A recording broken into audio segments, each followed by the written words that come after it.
الحمد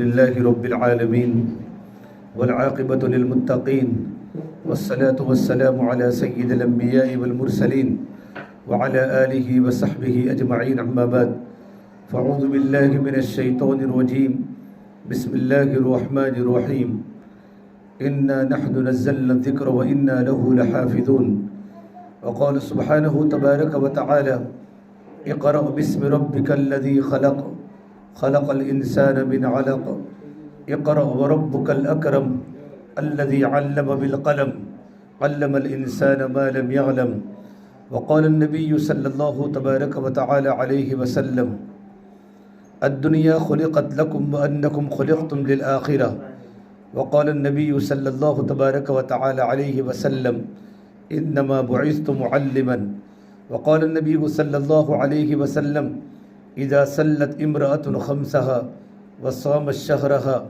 وأطاعت بعلها وحسنت فرجها دخلت من أي أبواب الجنة شاءت أو كما قال النبي صلی اللہ تبارک و تعالی علیہ وسلم۔ میرے محترم بھائیوں، میری محترم دینی ماں بہنوں، آج ماشاءاللہ بڑی خوشی کا دن ہے کہ پورا سال ہمارے مدرسہ للبنات میں بچیوں نے بڑی محنت کی ہے اور مدرسے کے اندر بچوں کا امتحان ہوا اور امتحان کے بعد بچوں کا نتیجہ ظاہر ہوا۔ اول پوزیشن پر کامیاب ہونے والی، دوم پوزیشن پر کامیاب ہونے والی، سوم پوزیشن پر کامیاب ہونے والی، اور ان کو انعام بھی ملا، ان کو رزلٹ بھی ملا۔ آج ماشاءاللہ بہترین قسم کا مستورات کے اندر خواتین میں علم لائن کا پروگرام ہوا۔ پروردگار عالم آپ کی محنت کو بے حد قبول فرماوے۔ علم کے لائن کی محنت، فرما اللہ کے نبی صلی اللہ تبارک و تعالی علیہ وسلم نے طلب العلم فریضۃ علی کل مسلم و مسلمہ، کہ علم کا طلب کرنا، علم کا حاصل کرنا ہر مسلمان مرد پر بھی فرض ہے، ہر مسلمان عورت پر بھی فرض ہے۔ اتنا علم حاصل کرنا ضروری ہے جس سے زندگی صحیح گزار سکے، اللہ تبارک و تعالیٰ کے احکام آپ صلی اللہ تبارک و تعالیٰ علیہ وسلم کے طریقوں کے مطابق ہو سکے۔ اتنا علم حاصل کرنا ضروری ہے جس سے ہماری نماز صحیح ہو جائے، ہمارا روزہ صحیح ہو جائے، اسلام کے 5 بنیادی ارکان ہمارے صحیح ہو جائے، اور جتنے اللہ تبارک و تعالیٰ کے جتنے بھی احکام ہم پر لاگو ہیں، اور جتنے اللہ کے نبی صلی اللہ تبارک و تعالیٰ علیہ وسلم کے طریقے ہماری زندگی میں آنے والے ہیں، یہ سارے کے سارے احکام اور سارے کے سارے طریقے علم کی روشنی کے اندر ہونے چاہیے۔ آپ صلی اللہ تبارک و تعالیٰ علیہ وسلم نے امت کو جہالت پر نہیں رکھا، بلکہ امت کو علم کے ساتھ اللہ کے نبی نے چلایا۔ فرمایا آپ صلی اللہ تبارک و تعالیٰ علیہ وسلم نے العلم نور، علم تو روشنی ہے، اور اللہ تبارک و تعالیٰ کی صفت بھی علیم ہے، اللہ تبارک و تعالیٰ بہت کچھ جاننے والے ہیں۔ فرمایا اللہ تعالیٰ نے قرآن کریم میں فرمایا وما اوتیتم من العلم الا قلیلا، کہ تم کو بہت ہی کم علم دیا گیا۔ نہیں، اللہ تبارک و تعالیٰ کے پاس کتنا علم ہوگا۔ اللہ کے نبی صلی اللہ تبارک و تعالیٰ علیہ وسلم نے فرمایا اوتیت العلم الاولین والآخرین، اللہ تعالیٰ نے مجھے اولین کا بھی علم دیا، آخرین کا بھی علم دیا، پہلے والوں کا علم بھی اللہ نے مجھے دیا اور پچھلے لوگوں کا علم بھی اللہ نے مجھے دیا۔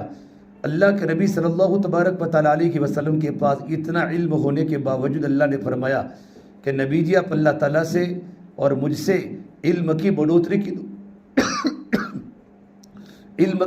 کی دعا کرے، رب زدنی علما، کہ میرے رب میرے علم کو بڑھا دے۔ ہماری زندگی میں علم ہوگا تو ہمارا عمل صحیح ہوگا۔ کسی بھی عمل کو صحیح کرنے کے لیے علم ضروری ہے۔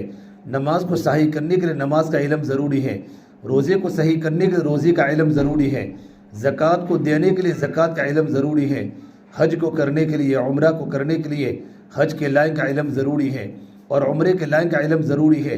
سفر کرنا ہے تو سفر کے لائن کا علم ضروری ہے۔ پردہ کرنا ہے تو پردے کے لائن کی کیا آیات ہے اور پردے کے بارے میں اللہ تعالیٰ کے کیا احکام ہے، اور پردہ کن لوگوں سے کرنا ہے اور کن لوگوں سے پردہ نہیں کرنا، محرم کون ہے، غیر محرم کون ہے، یہ ساری کی ساری باتیں اللہ کے نبی صلی اللہ تبارک و تعالیٰ علیہ وسلم نے اپنے امت کو بتائی۔ صحابہ کرام کا مجمع مسجد نبوی کے اندر ایک مدرسہ تھا جس کا نام تھا صفہ مدرسہ۔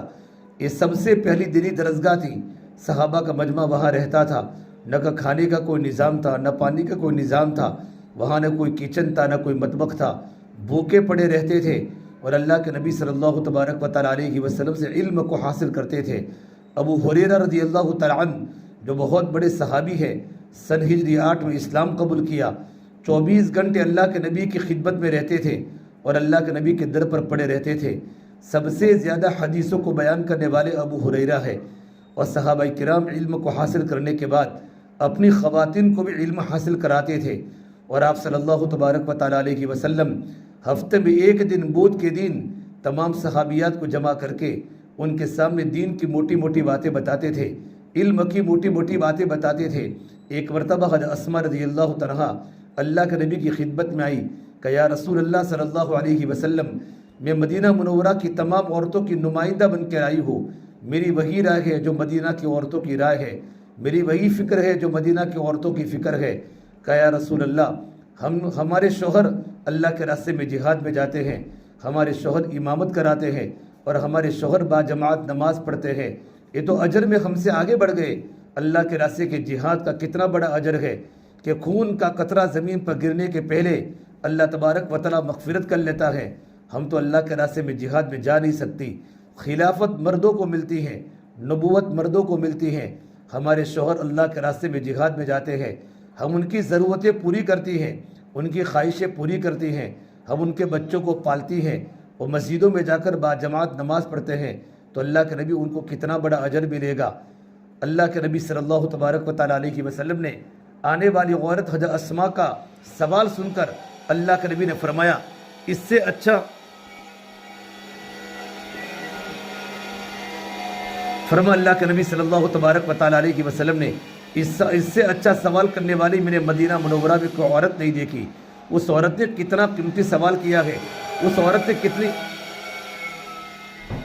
کتنا قیمتی سوال کیا ہے، اس عورت نے کتنی بہترین بات کی ہے۔ پھر میرے آقا صلی اللہ تبارک و تعالیٰ علیہ وسلم نے فرمایا، ان عورت کو بتا دو کہ تم اپنے شوہروں کی خدمت کرنا اور اپنے شوہروں کی رضامندی طلب کرنا اور اپنے شوہر کو خوش رکھنا اتنا بڑا عمل ہے کہ فرمایا اگر تم گھر پر رہ کر بھی عبادت کرو گے اور تمہارا شوہر جو اللہ کے راستے میں جہاد میں جانے کے بعد جو نیکی کریں گے، وہ نیکی کا ثواب تم کو گھر بیٹھے بیٹھے مل جائے گا۔ پھر وہ صحابیہ ہنستی لا الہ الا اللہ اللہ اوپر پڑھتی اپنے مکان پر چلی گئی۔ تو میری دینی بہنوں، یہ جو ہمارا مدرسہ ہے، مردوں میں تو بڑے مدرسے ہوتے ہیں الحمدللہ، ہمارے بچے پڑھ لیتے ہیں، لیکن پڑھانے والی مستورات معلمات ہو اور پڑھنے والی طالبات ہو، یہ مدرسے بہت ضروری ہے۔ بند کرانا پڑے گا، یہ بہت ضروری ہے کہ پڑھانے والی معلمات ہو اور پڑھنے والی طالبات ہو۔ جب پڑھانے والی معلمات ہوگی اور پڑھنے والی طالبات ہوگی، عورت کے ذریعے مسئلے پوچھ سکتی ہے۔ بہت سارے ایسے مبہم مسائل ہیں جو مرد عورتوں کو نہیں بتا سکتے، یعنی غیر محرم عورتوں کے سامنے نہیں بتا سکتے، لیکن لڑکی اپنے معلمات کے سامنے اپنی زندگی کی ساری باتیں رکھ سکتی ہیں اور معلمات ساری باتیں بیان کر سکتی ہیں۔ ماشاءاللہ آپ نے قرآن کریم کو پڑھا اور قرآن کریم کی تعلیم حاصل کی۔ قرآن کریم کتنی بڑی اللہ تبارک و تعالیٰ کی نعمت ہے، اور اللہ تعالیٰ نے آپ کو چنا ہے۔ قرآن کریم اللہ تعالیٰ نے فرمایا، ثم اورثنا الکتاب الذین اصطفینا من عبادنا، ہم نے کتاب اللہ کا وارث بنایا، ہم نے کتاب اللہ کا وارث ان عورتوں کو بنایا، ان مردوں کو بنایا جن کو اللہ تبارک و تعالیٰ نے چنا ہے۔ یہ جتنی ہماری پڑھانے والی بہنیں ہیں، ان کو اللہ تعالیٰ نے منتخب کیا ہے۔ اللہ کے نبی کا ایک نام ہے مصطفیٰ، آپ صلی اللہ تبارک و تعالیٰ علیہ وسلم کو اللہ تعالیٰ نے منتخب کیا، اللہ تعالیٰ نے چنا، اللہ نے سلیکٹ کیا۔ اس طریقے پر دنیا میں ہزاروں لاکھوں مومنہ عورتیں تھیں، ان مومنہ عورتوں میں سے اللہ تعالیٰ نے علم کی خدمت کے لیے اور قرآن کریم کی عظیم خدمت کے لیے اللہ تعالیٰ نے آپ کو چنا ہے۔ یہ اللہ کا بہت بڑا کرم ہے۔ فرما اللہ کے نبی صلی اللہ تبارک و تعالیٰ علیہ وسلم نے، خیرکم من تعلم القرآن وعلمہ، یہ بخاری شریف کی روایت ہے، تمہیں سب سے بہتر وہ مرد ہے اور بہتر وہ عورت ہے جو قرآن کریم کو سیکھتی ہیں اور قرآن کریم اپنی اولادوں کو سکھاتی ہے، آنے والی بہنوں کو قرآن کریم سکھاتی ہے، آنے والی بچیوں کو قرآن کریم سکھاتی ہے۔ سیکھنے والا بھی بہتر، سکھانے والا بھی بہتر، اور سیکھنے والی بھی بہتر، سکھانے والی بھی بہتر۔ اگر ہم یوں کہیں کہ سب سے بڑی ڈگری انجینئر کی ہے، ہم یوں کہ سب سے بڑی ڈگری لوئر کی ہے، سب سے بڑی ڈگری ڈاکٹر کی ہے، لیکن فرمانے والے اللہ کے نبی صلی اللہ تبارک و تعالیٰ علیہ وسلم، میرے نبی کی عقل سب سے اونچی، آپ عقل کے بادشاہ تھے، سب سے بڑے نبی، نبیوں کے سردار، آپ پر قرآن کریم کی وحی اللہ نے نازل فرمائی، اتنی بڑی معتمد شخصیت اللہ تبارک و تعالیٰ کے سامنے اللہ کے نبی تھے، سارا قرآن اللہ نے میرے نبی کے دل پر اتارا۔ جبرائیل امین 23 سال کے عرصے میں قرآن کریم کو لے کر آتے رہے، اور جبرائیل امین کا قرآن کریم کو لے کر آنا زمین پر اللہ کے نبی کے پاس 24,000 مرتبہ ہوا، 24,000 مرتبہ قرآن کریم کی وحی کو لے کر آئے۔ میری بہنوں، قرآن کریم کی وحی اتنی بڑی بھاری ہوتی ہے کہ آپ صلی اللہ تبارک و تعالیٰ علیہ وسلم جب قرآن کریم اترتا تھا اور قرآن کریم کی وحی اترتی تھی تو سخت گرمی کے موسم کے اندر بھی اللہ کے نبی کی پیشانی پر پسینہ آ جاتا تھا، اتنا بڑا وحی کا بوجھ تھا۔ یہ اللہ کے دین کی خدمت اور یہ قرآن کریم کی خدمت اور قرآن کریم کا یاد کرنا، یاد کرانا یہ آسان نہیں ہے۔ وحی کے اندر بوجھ ہوتا ہے، حق بھاری ہوتا ہے، باطل ہلکا ہوتا ہے، حق میں وزن ہے۔ یہ قرآن کریم کو اللہ تبارک و تعالیٰ نے آسمانوں پر پیش کیا، زمینوں پر پیش کیا۔ آسمان کتنی بڑی اللہ کی مخلوق ہے، زمین کتنی بڑی اللہ کی مخلوق ہے، پہاڑوں پر پیش کیا۔ دنیا میں کتنے بڑے بڑے پہاڑ ہیں، لیکن آسمان نے قرآن کریم کی امانت کو اٹھانے سے انکار کر دیا، زمینوں نے انکار کر دیا، پہاڑوں نے انکار کر دیا۔ اِنَّا عَرَضْنَا الْأَمَانَةَ عَلَى السَّمَاوَاتِ وَالْأَرْضِ وَالْجِبَالِ فَأَبَيْنَ أَن يَحْمِلْنَهَا وَأَشْفَقْنَ مِنْهَا وَحَمَلَهَا الْإِنسَانُ۔ تمام کے تمام بڑی بڑی طاقتوں نے قرآن کریم کو اٹھانے سے انکار کر دیا، انسان نے قرآن کریم کے بوجھ کو اٹھا لیا۔ میرے آقا صلی اللہ تبارک و تعالیٰ علیہ وسلم یہ سارا قرآن کریم اپنے دل پر لیتے تھے۔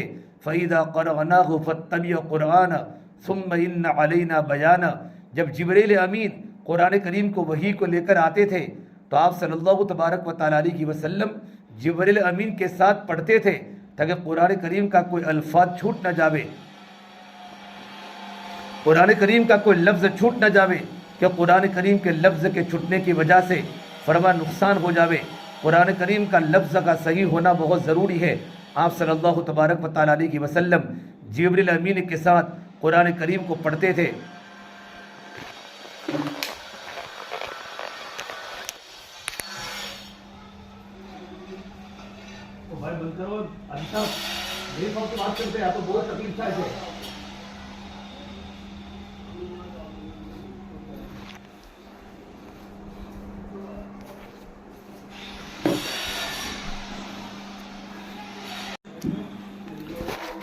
میرے آقا صلی اللہ تبارک و تعالیٰ علیہ وسلم قرآن کریم کی وحی جب اترتی تھی تو آپ صلی اللہ تبارک و تعالیٰ علیہ وسلم جبرائیل امین کے ساتھ قرآن کریم کو پڑھا کرتے تھے تاکہ کوئی الفاظ نہ چھوٹ جاوے۔ جبرائیل امین کا قرآن کریم کا جو پڑھنے کا لہجہ تھا، میرے آقا صلی اللہ تبارک و تعالیٰ علیہ وسلم اسی لہجے سے قرآن کریم اپنے سینے میں لیا کرتے تھے۔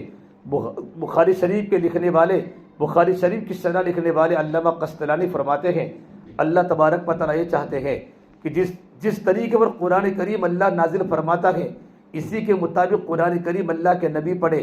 جب اللہ کے نبی صلی اللہ تبارک و تعالیٰ علیہ وسلم کو اللہ کی طرف اتنا بڑا حکم ہے تو آپ کی امت کو کتنا بڑا حکم ہوگا کہ امت خالی قرآن کریم کو ایسے ویسے نہ پڑھے، بلکہ قرآن کریم کو صحیح تجوید کے ساتھ پڑھنا قرآن کریم کا حق ہے۔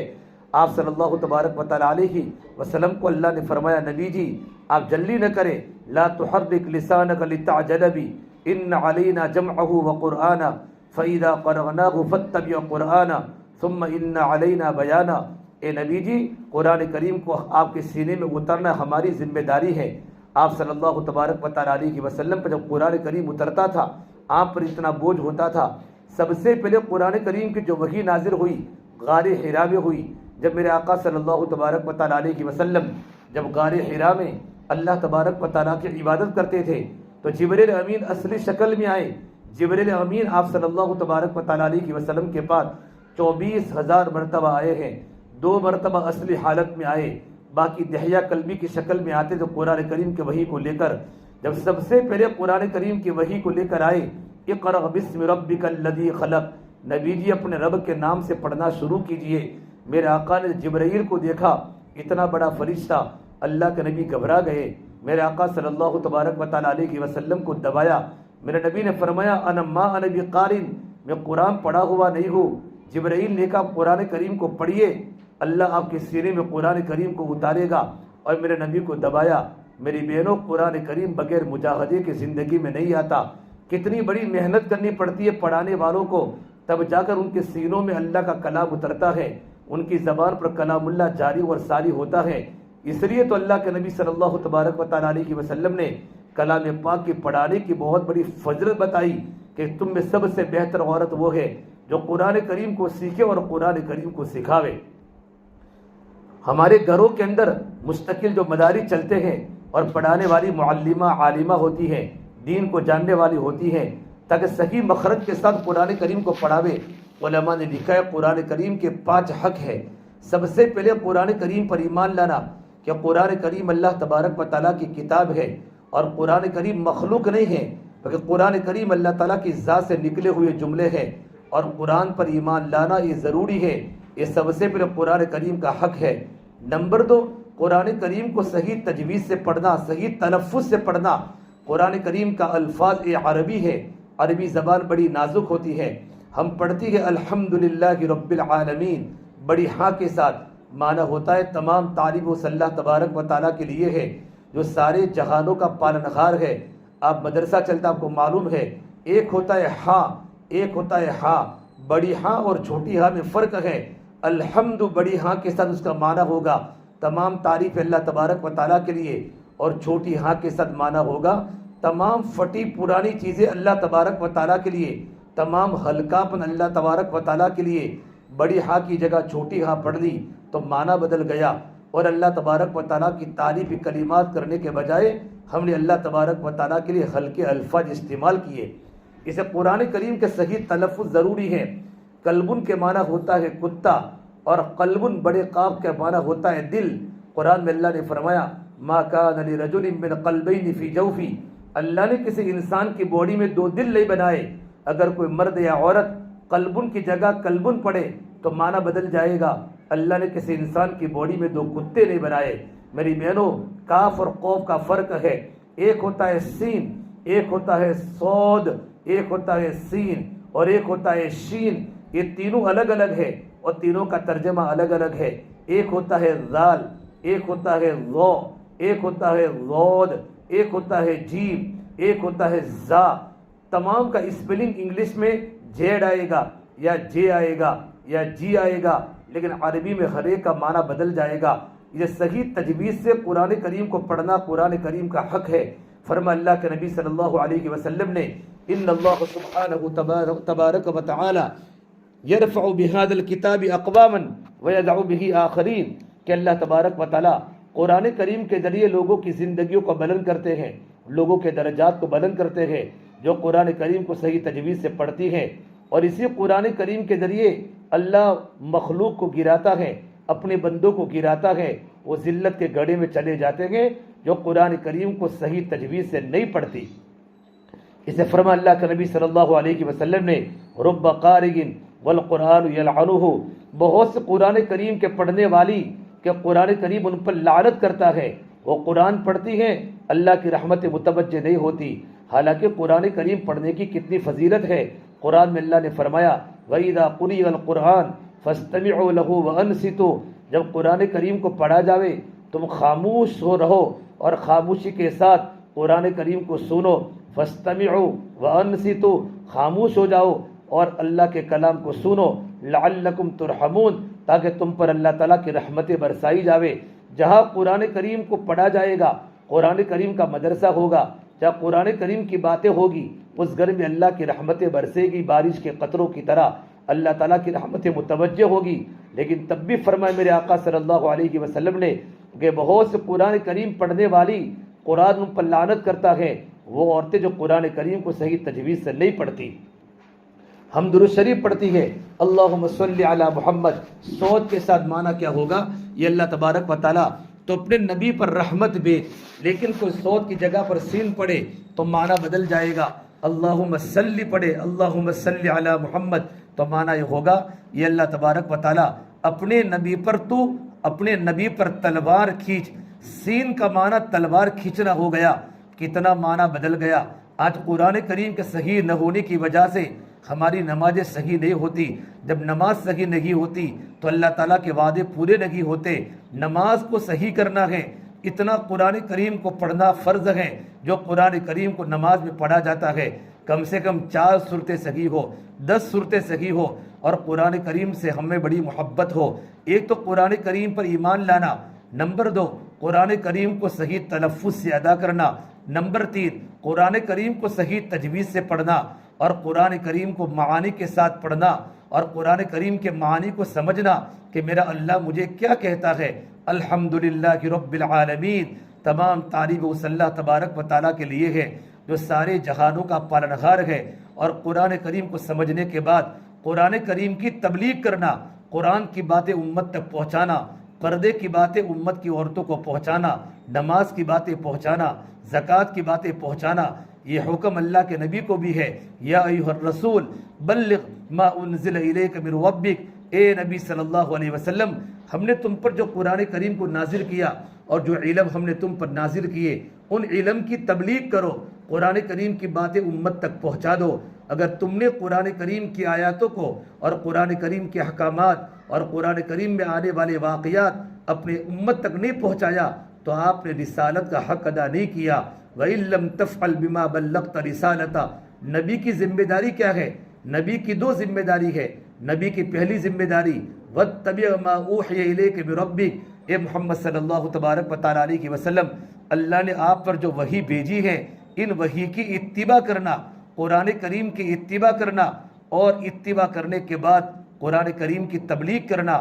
یا ایھا الرسول بلغ ما انزل الیک من ربک، نبی آپ نے جن جن باتوں کی اتباع کی ہے اور جو آپ پر قرآن کریم میں احکامات نازل ہوئے ہیں ان کی تبلیغ امت تک کرتے رہو۔ میری بہنوں، یہ اللہ کی طرف سے حکم ہے۔ کتنی بڑی خوشی کی بات ہے، آپ کے گھر میں مدرسہ چل رہا ہے، کتنی جوان لڑکیاں اور چھوٹی بچیاں آپ کے پاس اگر قرآن کریم کو سیکھ رہی ہے، قرآن کریم کو صحیح تجوید سے پڑھ رہی ہے۔ عام طور پر ہمارے مکاتب میں اور ہمارے مدارس میں قرآن کریم کے ظاہر پر محنت ہوتی ہے۔ قرآن کریم کا ظاہر کا مطلب یہ ہوتا ہے قرآن کریم کے الفاظ کو ٹھیک کرایا جاتا ہے، قرآن کریم کی تجوید کو پڑھانے کی فکر ہوتی ہے تاکہ قرآن کریم کے ترجمے بدل نہ جائے۔ اور بڑے بڑے مدارس میں قرآن کریم کے معانی پڑھائے جاتے ہیں، قرآن کریم کے مطالب پڑھائے جاتے ہیں۔ وہ بچیاں جو عالمہ بنتی ہے اور وہ لڑکے جو مدرسوں میں عالم بنتے ہیں ان کو قرآن کریم کے علوم سمجھائے جاتے ہیں کہ قرآن کریم اللہ تعالیٰ اپنی بندیوں کو، اپنے بندوں کو کیا کہنا چاہتا ہے۔ میری بہنوں، اللہ نے ہمیں محنت کا موقع دیا ہے، ہم محنت کریں، قرآن کریم پر ہمارا ایمان بھی ہو، قرآن کریم کے پیچھے ہماری تبلیغ بھی ہو، اور قرآن کریم کی باتوں پر ہماری زندگی بھی ہو۔ یہ مدرسے کو معمولی مت سمجھو، یہ بہت بڑی برکتوں کے آنے کا ذریعہ ہے، یہ بہت بڑی خیر کے آنے کا ذریعہ ہے۔ اللہ کی رحمت متوجہ ہو رہی ہے۔ عائشہ رضی اللہ عنہا اللہ کے نبی کی بیوی ہے۔ کم عمری میں حضرت عائشہ کا نکاح اللہ کے نبی سے ہوا، لیکن کم عمری میں 2000 سے زیادہ حدیثوں کو بیان کرنے والی حضرت عائشہ ہے۔ اور میرے نبی نے فرمایا کہ آدھا دین تم میرے تمام صحابہ سے لے لو اور آدھا دین میری عائشہ سے لے لو۔ دین مکمل ہے، دین مکمل ہے۔ الیوم اکملت لکم دینکم، مکمل دین ہے۔ صحابہ 1,24,000 سے زیادہ بڑے بڑے صحابہ ہیں، صحابہ کی جماعت ہے، اور ان صحابہ کی جماعت میں بڑے بڑے فقی صحابی عبداللہ بن مسعود، عبداللہ بن عباس، حضرت معاذ بن جبل، عبداللہ بن عمر، عبداللہ بن زبیر، عبداللہ بن عمر بن عاص، یہ بڑے بڑے وہ صحابہ ہیں جن کے پاس علم کا خزانہ تھا۔ زید بن ثابت، حضرت ابو درداء، ابو موسیٰ اشعری، ابی بن کعب، یہ بڑے بڑے امت کے بڑے بڑے فقی صحابی تھے، بڑے بڑے قاری صحابی تھے۔ لیکن میرے نبی نے فرمایا تم آدھا علم تمام صحابہ سے لو اور آدھا علم میری عائشہ سے لو۔ بڑے بڑے صحابہ کرام جب بھی کوئی مسئلہ ان کو درپیش ہوتا تھا اور مسئلہ الجھتا تھا تو صحابہ کرام پردے کی آڑ میں ماں عائشہ کے پاس جاتے تھے اور مسئلے کا سولوشن نکالتے تھے۔ ماں عائشہ ان کو سوال کے جوابات بتایا کرتی تھی۔ میری بہنوں، یہ علم ہے، یہ علم کو محنت سے حاصل ہوتا ہے۔ اور حضرت عائشہ کے بعد اللہ کے نبی صلی اللہ تبارک و تعالیٰ علیہ وسلم کی 11 بیویوں میں سب سے زیادہ علم کو حاصل کرنے والی حضرت عائشہ ہے، اور عائشہ کے بعد ام سلمہ ہے۔ ام سلمہ بڑی قاریہ تھی اور ام سلمہ بڑی عالمہ تھی۔ اللہ کے نبی کی صحبت میں رہ کر اللہ کے نبی کی باتوں کو زندگی میں لیا تھا۔ میری بہنوں، اللہ کے نبی کا گھریلو دین یہ امت کے سامنے جو آیا ہے یہ نبی کی بیویوں سے آیا ہے، کہ نبی کی بیویوں نے اللہ کے نبی کی گھر کی زندگی کو ہمارے سامنے کھولا کہ میرے آقا گھر میں کیسے رہا کرتے تھے، عورتوں کے کیا مسائل ہے، عورتوں کے کیا فضائل ہے۔ اور اللہ کے نبی کے گھر میں روز چراغ نہیں تھا، ان کے گھر میں لائٹیں نہیں تھی، ان کے گھر میں قمقمے نہیں تھے، لیکن علم کی روشنی گھروں میں تھی، گھروں میں عمل کی روشنی تھی، گھروں میں ایمان کی روشنی تھی۔ مولانا قاسم صاحب نانوتوی رحمۃ اللہ علیہ دارالعلوم دیوبند کے بانی، جنہوں نے دارالعلوم دیوبند کے بڑے مدرسے کو بنایا، ان کے زمانے میں ایک نواب تھا، نواب بڑا پیسوں والا، بڑی جائیداد والا، بڑی کوٹھی والا، حضرت سے بڑی محبت کرتا تھا۔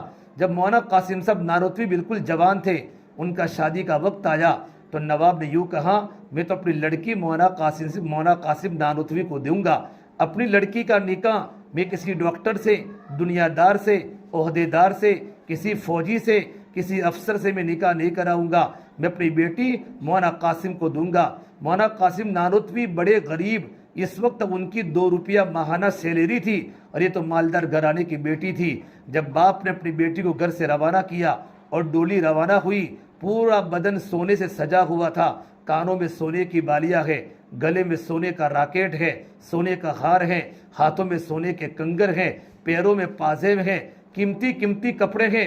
اس زمانے میں جب 2 روپیہ ماہانہ تنخواہ مولانا قاسم نانوتوی کی تھی، اس وقت اس لڑکی کے ابا نے 1 لاکھ کے زیورات بنا کر بھیجے۔ 1 لاکھ اس زمانے کے 50 لاکھ سے بھی اوپر ہو جاتے ہیں، اپنی بیٹی کو 1 لاکھ کے زیورات بنا کر دیے۔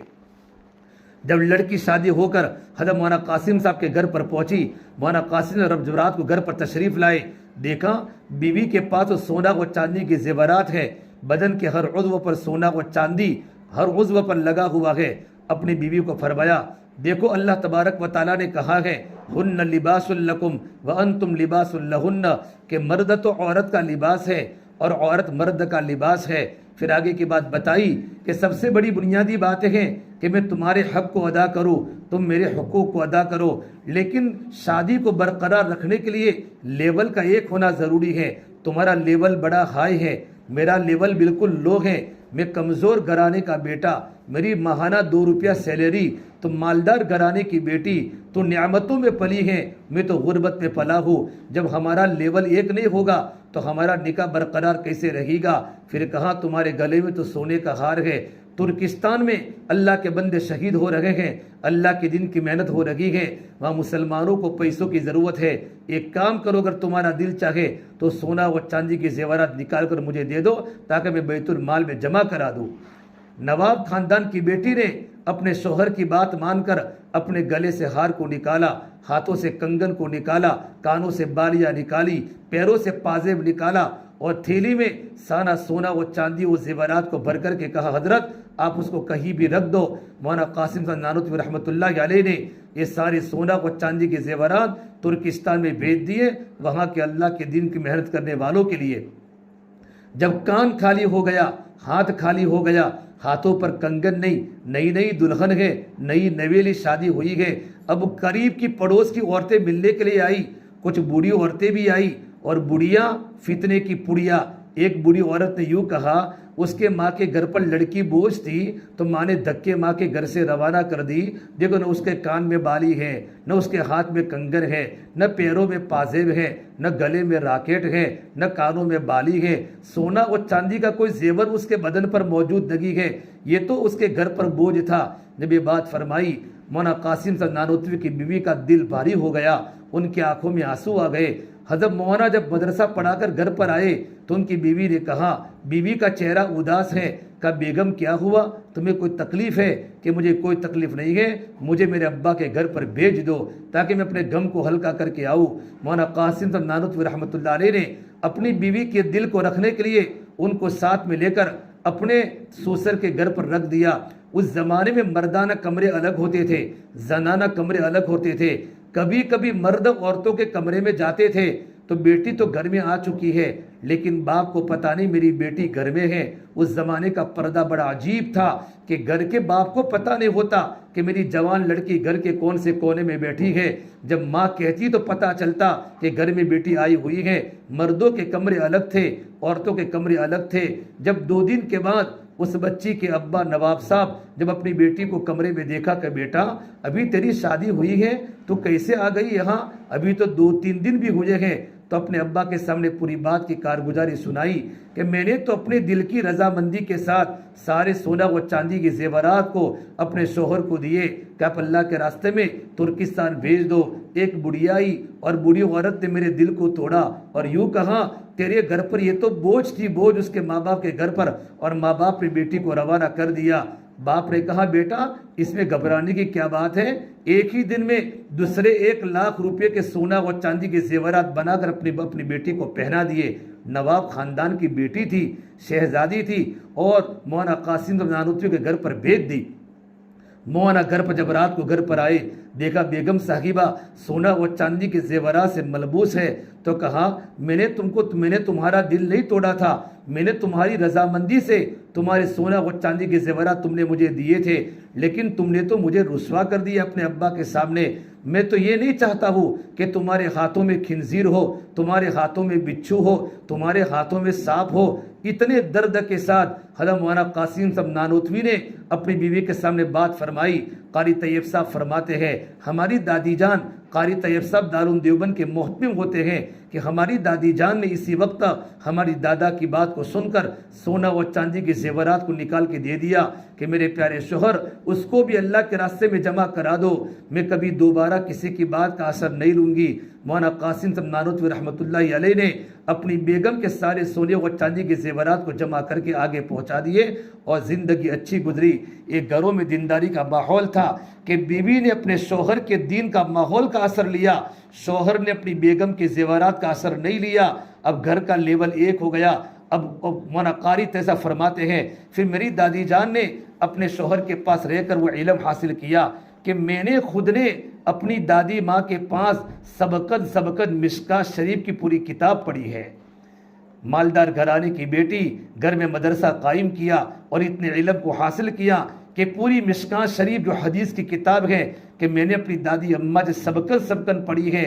قاری محمد طیب صاحب کو کون نہیں جانتا، کتنے بڑے عالم دین، متکلم اسلام، حکیم الاسلام، دارالعلوم دیوبند کے 50 سال محتمم رہے، ان کے والد صاحب 50 سال محتمم رہے، باپ بیٹے نے مل کر 100 سال دارالعلوم دیوبند کے منصب اہتمام کو سنبھالا۔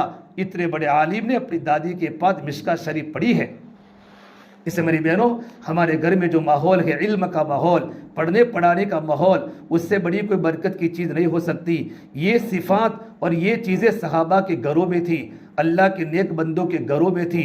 رابعہ بصریہ، جتنی بھی دنیا میں بڑی بڑی عابدہ خواتین ہیں، شمعانہ ہو، صفارہ ہو، اور جتنی دنیا کی نیک ترین عورتیں گزری ہیں، ان کے گھروں میں دینداری کی وجہ سے یہ عورتیں اللہ کی نیک بندیاں بنی تھی، اللہ کی ولیہ بنی تھی۔ آج مدرسے کا امتحان ہوا، اچھے پروگرام ہوئے، انعامات ہوئے، بچیوں کو کتنی خوشی ہوئی ہوگی کہ آج ہمیں انعام ملا۔ اللہ تعالیٰ جو آخرت میں ہمیں انعام دینے والا ہے اور ہماری محنت کا بدلہ اللہ جو آخرت میں دے گا۔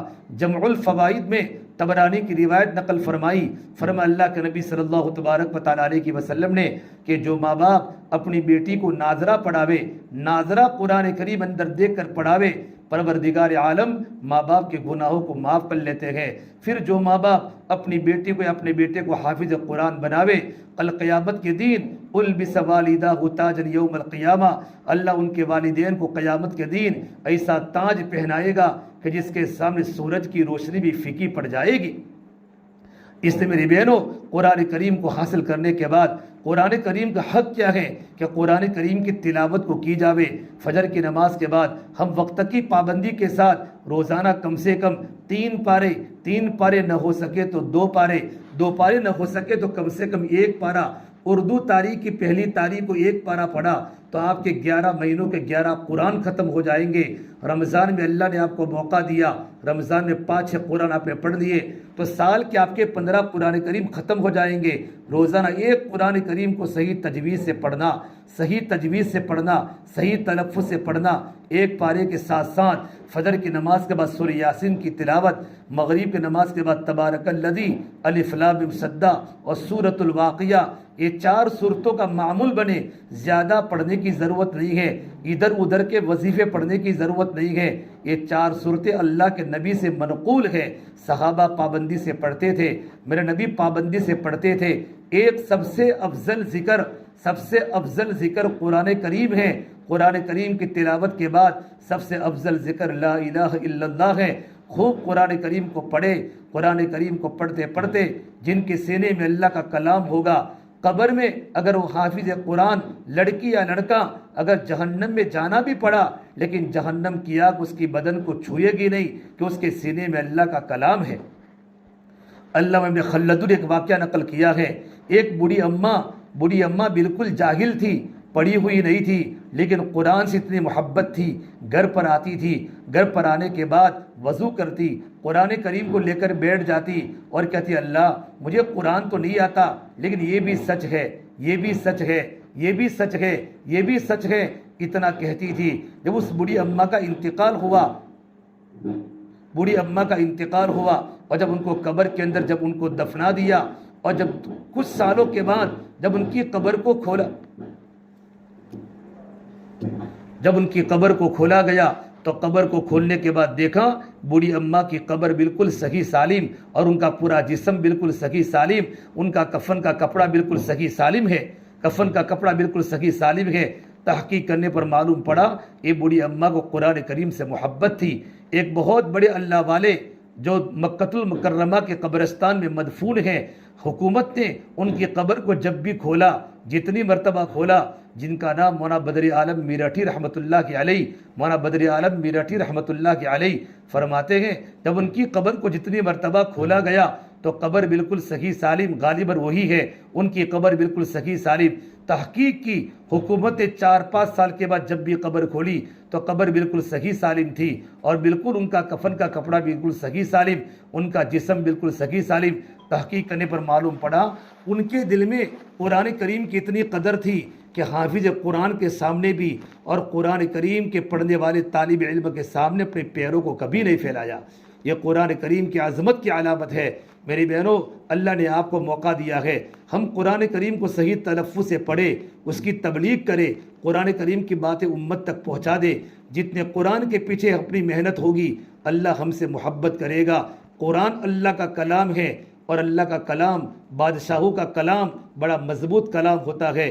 اسی کلام پاک کے ذریعے ہزاروں مردوں کو ہدایت ملی، ہزاروں عورتوں کو ہدایت ملی۔ یہی تو کلام پاک کا حلقہ حضرت عمر بن خطاب کی بیٹی کے گھر پر چل رہا تھا، اور ان کی بہن کے گھر پر ان کی بہن فاطمہ اور ان کے بہنوئی سعید بن زید، یہ دونوں گھر میں قرآن کریم کا حلقہ لگا کر قرآن کریم کو سیکھ رہے تھے۔ سکھانے والے عمار بن یاسر تھے۔ قرآن کریم کا حلقہ چل رہا تھا۔ حضرت عمر فاروق تو حضور کو قتل کرنے گئے تھے، لیکن گھر میں جیسے انٹر ہونا تھا، قرآن کریم کے حلقے کے وہ اثرات کہ بہن نے مار کھائی، بہنوئی نے مار کھائی، لیکن وہ قرآن کریم کی وہ محنت اور وہ قرآن کریم کے مدرسے کا وہ اثر، حضرت عمر کا دل پھٹا، ان کے دل میں اللہ نے ہدایت ڈالی، اور قرآن کریم کے حلقے کی برکت سے اللہ نے حضرت عمر کو اللہ نے اسلام دیا ہے، اور اتنے بڑے صحابی بنے کہ میرے نبی نے فرمایا لو کان بعدی نبی لکان عمر، اگر میرے بعد کوئی نبی ہوتا تو عمر فاروق ہوتے۔ حضرت عمر نے اپنے زمانے میں جگہ جگہ پر مکاتب کا قائم کیا، جگہ جگہ پر مدرسے قائم کیے، پڑھانے والوں کی سیلری حضرت عمر نے مقرر فرمائی۔ حضرت عبداللہ بن مسعود رضی اللہ تعالیٰ عنہ مدینے کے مفتی تھے، ان کو کوفہ روانہ کیا کہ ایک کوفہ والوں، میں عبداللہ بن مسعود کے علم کا زیادہ محتاج ہوں، لیکن میں ترجیح دے کر تمہارے پاس بھیجتا ہوں۔ ابن مسعود اپنے تمام کے تمام شاگردوں کو لے کر جب کوفہ پہنچے گئے، اس وقت کوفہ میں نئی آبادی تھی، ابو موسیٰ اشعری کو بصرہ بھیجا، ابو درداء کو ملک شام بھیجا، اور اتنی محنت فرمائی کہ پورے کوفہ کے گھر میں قرآن زندہ ہو گیا۔ بچے قرآن کریم پڑھنے والے بن گئے، بچیاں قرآن کریم پڑھنے والی بن گئی، بوڑھے قرآن کریم پڑھنے والے بن گئے، بلکہ اللہ کے نبی صلی اللہ تبارک و تعالیٰ علیہ وسلم کے مدینہ منورہ ہجرت کرنے کے پہلے میرے نبی کی فکر مدینہ منورہ میں جا چکی تھی کہ مدینہ منورہ میں 3 مدرسے قائم ہو چکے تھے۔ مدینہ منورہ کے شمال میں ابو حضرت مصعب بن عمیر جو 1 سال پہلے وہاں گئے تھے، انہوں نے مدرسہ وہاں کھولا تھا، وہاں کے صحابہ کو اور وہاں کے لوگوں کو قرآن پڑھاتے تھے۔ اور مدینہ منورہ کے جنوب میں سالم مولا حذیفہ رضی اللہ تعالیٰ عنہ وہاں قرآن کا حلقہ لگایا تھا، اور مدینہ منورہ کے سینٹر میں حضرت عبداللہ عجلی نے قرآن کا حلقہ لگایا تھا۔ میرے آقا بھی ہجرت کر کے جب مدینہ منورہ پہنچے گئے تو مدینہ کے ہر گھر میں قرآن کریم کے پڑھنے کی آواز آ گئی تھی، اور سالم مولا حذیفہ اتنا اچھا قرآن پڑھتے تھے۔ ایک بار حضرت عائشہ صدیقہ اللہ کے نبی کے گھر میں حضور کی سونے کی باری ان کے گھر پر تھی، ماں عائشہ لیٹ ہو گئی۔ آپ نے پوچھا عائشہ تم کہاں گئی تھی؟ کہ یا رسول اللہ میں اپنے گھر میں آ رہی تھی، مسجد نبوی کے اندر میں نے آپ کے صحابی کو قرآن کریم کو پڑھتے سنا، اتنا اچھا قرآن پڑھتے تھے کہ مجھے وہاں سے ہٹنے کا جی نہیں ہوا، میں قرآن سنتی رہی اور میری آنکھیں نم ہوتی رہی۔ یا رسول اللہ آپ بھی قرآن سنیں۔ پھر آپ صلی اللہ تبارک و تعالیٰ علیہ وسلم گھر سے نکلے اور ماں عائشہ اور اللہ کے نبی مسجد کے باہر کھڑے ہو کر قرآن سنتے تھے۔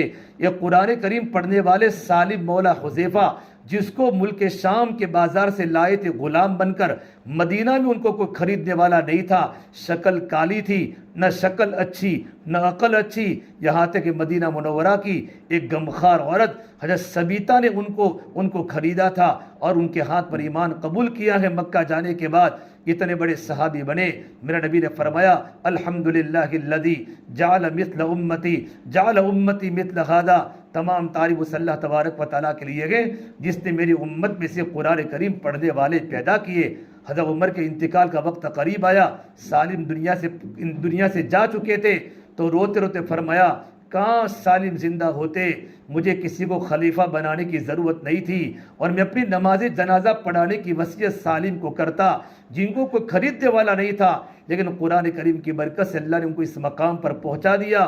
عمر جیسے صحابی تمنا کرتے تھے میری بہنوں یہ تمہارے پاس آنے والی چھوٹی چھوٹی بچیاں، آج کی چھوٹی بچی ہے، کل کی وقت کی رابعہ بصریہ ہے، اور کل کے وقت کی بہت بڑی نیک دیندار عورت ہے، اس لیے ہم ابھی سے گھروں میں بچوں کی تربیت کریں۔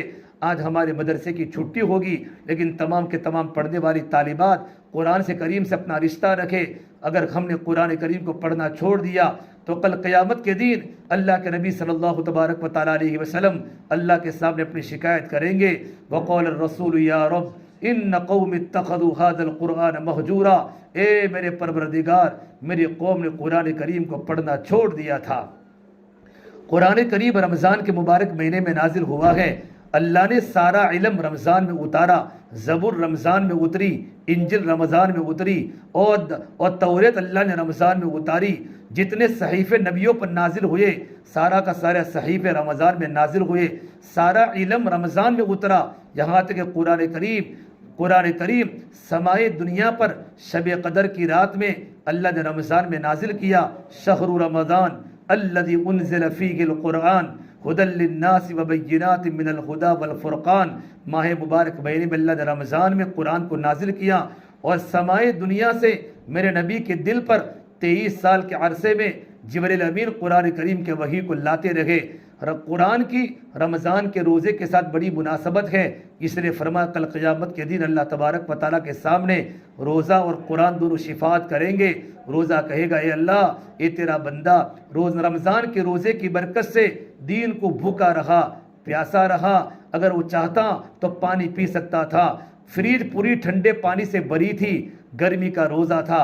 حضرت معاذ بن جبل فرماتے تھے کہ مجھے اپنی زندگی سے پیار تھا، اس لیے مجھے پیار نہیں تھا کہ مجھے بڑی بڑی بلڈنگیں بنانی تھی، مجھے دنیا میں نہروں سے محبت تھی، اس لیے مجھے زندگی سے پیار تھا کہ اللہ تعالیٰ مجھے رمضان کے روزے دیتا، گرمی کے موسم کے روزوں کے میں پیاس کی شدت کو میں محسوس کرتا، اس لیے مجھے دنیا میں جینے کی تمنا تھی اور اللہ کے راستے کی مشقت کو برداشت کرتا۔ حضرت عمر فرمایا کرتے تھے اگر مجھے گرمی کے رمضان کے روزوں کی لذت نہ ملتی، عمر کو دنیا میں جینے کا موقع نہ ملتا۔ یہ رمضان کا مہینہ آ رہا ہے تو روزہ بھی آخرت میں سفارش کرے گا، قرآن بھی آخرت میں سفارش کرے گا۔ جبریل امین رمضان میں اللہ کے نبی کے پاس روزانہ آتے تھے اور جتنا قرآن کریم کی وحی اتری ہوئی تھی اس کا دور سناتے تھے۔ میرے آقا صلی اللہ علیہ وسلم جبرائیل کو سناتے تھے، جبرائیل اللہ کے نبی کو سناتے تھے۔ آپ نے دیکھا ہوگا مسجدوں میں حفاظ کرام ایک دوسرے کو اپنا دور اور پارا سناتے ہیں، بچیاں اور بچے سناتے ہیں۔ جبرائیل حضور کو سناتے تھے، حضور جبرائیل کو سناتے تھے۔ جس دن میرے نبی دنیا سے پردہ فرمایا، اس وقت 2 مرتبہ جبرائیل نے پورا قرآن اللہ کے نبی کو سنایا اور سرکار نے پورا قرآن جبرائیل کو سنایا۔ میری بہنوں، یہ قرآن کریم کے پڑھنے کا معنی ہے۔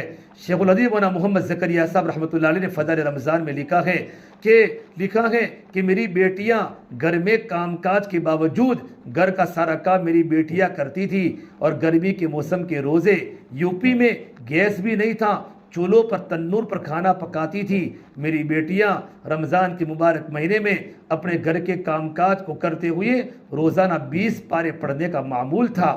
شیخ کی بیٹیاں روٹی پکاتے پکاتے قرآن پڑھتی تھی، گھر میں گھر دھوتے دھوتے قرآن پڑھتی تھی، اور فرمایا کبھی کبھی لا الہ الا اللہ کلمہ، کبھی کبھی 1000 مرتبہ میری ایک بیٹی اول کلمہ کو پڑھتی تھی، ذکر کرتی تھی۔ ان کے گھروں میں دینی فضا تھی، ادھر ادھر کی باتوں میں، واٹس ایپ میں، موبائل میں، فیس بک پر عورتوں کا جانا کبیرہ گناہ ہے۔ مردوں کے لیے بھی بغیر ضرورت کے غلط چیزوں کو دیکھنا یہ تو کبیرہ گناہ ہے۔ ضرورت کے طور پر استعمال کرنے کا حکم ہے، لیکن جتنا ہو سکے عورتیں اس سے دور رہیں، لڑکیاں اس سے دور رہیں۔ کوئی بھی پروگرام سننا ہو سب سے پہلے تصویر آتی ہے، ایڈورٹائز آتی ہے، جن میں ہماری نظریں خراب ہو جاتی ہے۔ اگر متقی بننا ہو، تقوی زندگی میں لانا ہو، ان تمام خرافات سے اپنے آپ کو بچانا پڑے گا۔ تو میری بہنوں، رمضان کا مہینہ آ رہا ہے، تو رمضان کے مہینے میں قرآن کی تلاوت کرے، رمضان کے روزے رکھے، پردوں کی پابندی کرے۔ مدرسہ میں علم ملتا ہے، تربیت گھروں میں ہوتی ہے۔ تعلیم اور تربیت دونوں ضروری ہیں۔ تربیت کا مطلب یہ ہوتا ہے قرآن کریم پڑھتے پڑھتے قرآن کریم کی آیتیں ہمارے آنکھوں میں فٹ ہو، ہمارے بدن پر فٹ ہو، ہمارے جسم میں فٹ ہو۔ پردے کی آیتیں ہماری زندگی میں آوے، آنکھوں کی آیتیں ہمارے آنکھوں میں آوے، نماز کی آیتیں ہماری زندگی میں آوے۔ جتنے اللہ کے احکام قرآن میں اللہ نے بیان کیے سارے ہماری زندگی کے اندر آنا ضروری ہے۔ ہم پردے کی پابند بنے، پڑھنے آوے یا پڑھانے جاوے نظریں جھکی ہوئی ہو اور ہمارے کان بند ہو، عورتیں زیادہ نہ بولے، غیر محرم سے زیادہ باتیں نہ کرے۔ یہ شرعی کبیرہ گناہ ہے۔ بات کرنے کی ضرورت پڑے تو ضرورت کے درجے میں بات کرے، جلدی گھر میں فون کو ریسیو نہ کرے۔ اگر نمبر دیکھا ہوا ہے کہ میری بہن کا ہے تو ٹھیک ہے، اگر نیا کال آوے تو گھر میں اگر اپنا شوہر ہو، اپنا جوان لڑکا ہو، اس کو کہے بیٹا فون کو ریسیو کر۔ عورتیں جتنا ہو سکے فون کو ریسیو نہ کرے تاکہ غیر محرم کی آواز ہمارے کانے بغیر ضرورت کے نہ پڑے۔ میری بہنوں، باتیں تو بہت ہیں، عمل کرنا اصل ہے۔ ہماری زندگی عمل والی بنے، ہماری زندگی میں تقوی بنے، اور اپنے ماں باپ کی خدمت کرے، ساس کی خدمت کرے، سسر کی خدمت کرے، اپنے شوہر کی خدمت کرے، اپنے بچوں کی دینی تربیت کرے، پردے کی پابندی کرے، اپنے گھر کی فضا دینداری والی ہو، اپنے گھر میں تعلیم کے حلقے شروع کرے، قرآن کی تلاوت ہمارے گھر میں ہو، اور قرآن کریم کی تلاوت اور گھروں میں عمل کا شوق پیدا کرنے کے لیے گھروں کی تعلیم ہے۔ ہمارے گھر میں فضائل اعمال کی تعلیم ہو، رمضان میں فضائل رمضان کی تعلیم ہو، گھروں کی تعلیم کی برکت سے۔ اس میں حضرت شیخ نے صحابہ کے واقعات کو لکھا، صحابیات کی زندگیوں کو لکھا، اور ازواج مطہرات میرے نبی کی بیٹیوں کے حالات، صحابیات کے حالات، نماز کے پڑھنے کے فضائل، ذکر کے فضائل، قرآن کریم کے فضائل، اللہ کے راستے میں نکلنے کے فضائل، مسلمانوں کی موجودہ پستی اور ان کا علاج، پستی کو، کمزوری کو دور کرنے میں کیا ضروری ہے، کون سی محنت درکار ہے جس سے امت ترقی پر آ سکتی ہے۔ فضائل صدقات میں غریبوں کو سوال نہ کرنے پر کیا ملے گا، مالداروں کو سخاوت کرنے پر کیا ملے گا، موت کے پہلے کی زندگی، موت کے وقت کی زندگی، موت کے بعد کی زندگی، اللہ والوں کے واقعات اور اللہ والیوں کے واقعات، پوری کتاب دنیا سے بے رغبتی سے بھری ہوئی ہے۔ یہ کتاب اگر ہمارے گھروں میں پڑھی گئی، ہمارے بچوں کا مزاج عمل والا بنے گا۔ ہمارا عمل پالمپوری فرماتے تھے فضائل کی تعلیم کے ذریعے بچوں میں عمل کا شوق پیدا ہوگا، ہماری بچیاں حیا والی بنے گی، اور ہمارے بچوں کی زندگی میں دین آئے گا۔ اور 6 صفات ایمان، نماز، علم و ذکر، اقرا مسلم، اخلاص، اللہ کے راستے کی دعوت، اللہ کے راستے کے نکلنے کے جذبے، یہ 6 صفات موٹے موٹے ماں بیان کرتی ہو، کبھی باپ بیان کرتا ہو، کبھی شوہر اپنی بیوی کے سامنے بولے، بیوی شوہر کے سامنے بولے، ماں باپ بچوں کے سامنے ایمانیات کو بول لگے ہو، تو ہمارے بچوں کا مزاج دعوت والا بنے گا۔ اگر گھروں میں تعلیم کے حلقے شروع نہ کیے، ہم گھر پر رہتی ہوئی بھی بے گھر ہو جائے گی۔ اس سے میری بہنوں چاروں طرف فطروں کا ماحول ہے۔ ایسے وقت میں ہمارے گھر کا معاشرہ اسی وقت بنے گا، ہمارے گھر میں تبلیغ کا مزاج بنے، تعلیم کے حلقے ہمارے گھروں میں شروع ہو، آنے والی جماعتوں کا قیام ہمارے گھروں میں ہو، ہمارا مدرسہ چل رہا ہو۔ وقت ہو چکا ہے، اللہ تعالیٰ مجھے بھی عمل کی توفیق دے، اللہ تعالیٰ آپ کو بھی عمل کی توفیق دے، تو مستورات ہماری بچیاں دن بدن آگے علم میں بڑھتی رہیں، اللہ کرے حافظ قرآن بن جائے۔ مفتی سعید صاحب پالمپوری دارالعلوم دیوبند کے سب سے بڑے عالم، سب سے پہلے انہوں نے شادی کے بعد اپنی بیوی کو حافظہ بنایا، ان کی بیوی نے ان کی ساری بچیوں کو حافظ قرآن بنایا، ان کے گھر میں آنے والی بہو کو حافظ قرآن بنایا، پورا گھرانہ حافظ قرآن۔ اور مفتی سعید صاحب مسند حدیث پر بیٹھتے تھے، بڑے بڑے علماء کی چیخیں نکل جاتی تھی، وہ علمی گھرانہ تھا۔ دعوت و تبلیغ کی مبارک محنت سے اللہ نے اس بچے کو، اللہ نے کانیڈا کی سرزمین پر پیدا کیا، پوری دنیا کو علم کی بنیاد پر ہلانے والا اللہ نے بنا دیا۔ اللہ تعالیٰ ہمارے مدرسے کو ترقی عطا فرماوے، خوب ترقی عطا فرماوے۔ جنہوں نے محنت کی ہو جان کے ذریعے، مال کے ذریعے، دعاؤں کے ذریعے، اس مدرسے کو محبت کی نگاہوں سے دیکھنے والوں کے ذریعے، اللہ ان کی خوب مدد فرماوے، ان کے جائز مقاصد حسنہ میں کامیابی عطا فرماوے، ان کی زندگی میں برکت عطا فرماوے۔ جن گھر میں مستورات کا بھی اجتماع ہوا ہے، ان گھر والوں کو بے حد قبول فرماوے۔ ہماری درس بھائی کی اہلیہ کو شفائے کاملہ دائمہ عطا فرما دے، ان کے بچوں کو نیک اور صالح بنا دے، اللہ کسی کا محتاج نہ بناوے۔ اور ہمارے گلی گلی میں مدرسے قائم ہو، لیکن صحیح تجوید کے ساتھ پڑھنا ضروری ہے۔ اللہ تعالی ہم تمام کی باتوں پر عمل کرنے کی توفیق عطا فرماوے۔ دعا کر لیں۔ اللهم لك الحمد كله ولك الشكر كله ولك الخير كله وإليك يرجع الأمر كله اللهم صل على سيدنا محمد وعلى آل سيدنا محمد وبارك وسلم۔ یا اللہ ہمارے گناہوں کو معاف فرما، خطایا سے درگزر فرما، جمع ہونے کو قبول فرما۔ اللہ تیری بندیوں نے آج قرآن کریم کی نسبت پر جمع ہوئی ہے، دین کی نسبت پر جمع ہوئی ہے، آج جلسہ ہوا ہے، پروگرام ہوئے ہیں، تیری باتیں، تیرے نبی کی باتیں عورتوں نے، بچیوں نے مستورات کے سامنے بولی ہے۔ آج مدرسے کا آخری دن ہے، رمضان کا مہینہ فارغ مہینہ ہوتا ہے، جتنا ہو سکے یکسوئی میں عبادت ہو جائے، رمضان کے بعد دوبارہ مدرسہ چالو ہو جائے گا۔ اللہ خوب ترقی عطا فرماوے، محنت کرنے والوں کو قبول فرما دے، اپنے گھر کے کام کاج کے باوجود بھی مستقل ٹائم لے کر یہ ہماری بہنیں پڑھاتی ہیں اور بہنیں پڑھنے کے لیے آتی ہیں، یا اللہ تو ان کے وقت میں برکتیں عطا فرما دے۔ اے اللہ مکاتب قرآنیہ کی، مدارس اسلامیہ کی، اے اللہ دینی مراکز کی، خانقاہوں کی، علماء کی، حفاظ کی، دین کے داعیوں کی پوری حفاظت فرما دے۔ یا اللہ جن گھر میں مستورات کا مدرسہ چلتا ہے اور ابھی جن گھر میں مستورات کا اجتماع ہوا ہے، ان تمام کو تیری بارگاہ میں بے حد قبول فرما دے، ان کی زندگیوں میں، ان کے گھروں میں دین کے اے اللہ پھیلنے کا ذریعہ بنا دے۔ ہماری دعا کو اپنے فضل و کرم سے پیارے حبیب محمد مصطفیٰ سرور کونین سرکار دو عالم صلی اللہ تبارک و تعالیٰ علیہ وسلم کے صدقہ طفیل ہم سب گنہگاروں کی اللہ دعاؤں کو اپنی بارگاہ میں قبول فرما دے۔ ربنا تقبل منا انک انت السمیع العلیم وصلی اللہ تعالیٰ علی خیر خلقہ محمد وعلی آلہ وصحبہ اجمعین برحمتک یا ارحم الراحمین۔